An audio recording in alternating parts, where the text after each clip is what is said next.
অনেক দিন পর নদীর বিভিন্ন ধরনের মাছ পেয়েছে। আজ আমি এই মাছের খুব সিম্পল একটা রেসিপি আপনাদের সাথে শেয়ার করব।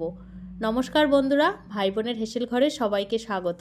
ভিডিওটিকেও স্কিপ করবেন না, পুরো ভিডিওটি দেখার জন্য অনুরোধ রইল। এখানে 6 থেকে 7 পিস পার্শে মাছ, একটা পায়রাতালি মাছ আর কয়েকটা চিংড়ি মাছ আছে। এই সবগুলোকে আমি একসাথেই ঝাল করব। প্রথমে মাছগুলোতে হাফ চামচ হলুদ গুঁড়ো ও হাফ চামচ লবণ দিয়ে ভালোভাবে ম্যারিনেট করে নেব।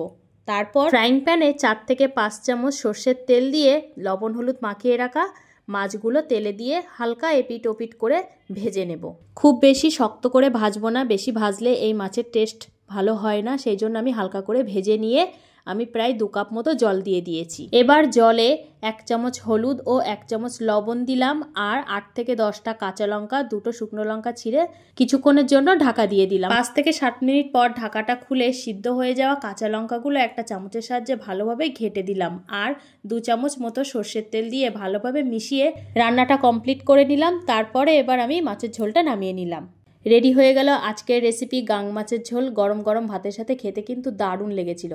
রান্নাটি ভালো লাগলে লাইক ও কমেন্ট করে দেবেন, একটু শেয়ার করবেন। দেখা হচ্ছে পরের কোনো নতুন রেসিপি নিয়ে। পুরো ভিডিওটি দেখার জন্য অসংখ্য ধন্যবাদ।